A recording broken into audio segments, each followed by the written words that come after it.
Beef giniling guys, para maiba naman.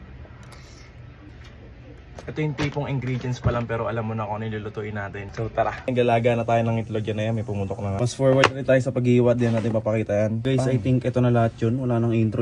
Lutuin na natin. Mantika. Konti lang. Ground beef ng Alphamart. Sa iba ginagamit pork, tayo beef. Buwasan lang natin ng mantika. Bawang sibuyas.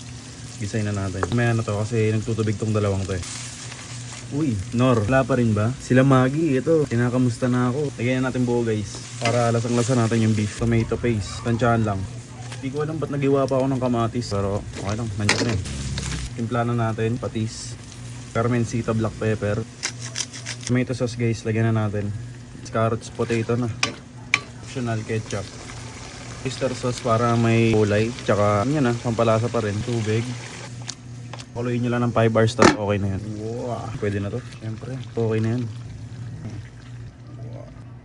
Ano? Gagarnishan pa ba natin yan? Tara, kain. Wala nang introvert nyo. Kahit sariling luto ko to, na-excite ako eh. Luto mo yan, dapat ma-proud ka. Hindi ko pala nagka-pray.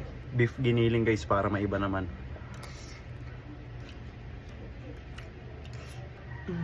Napakasarap.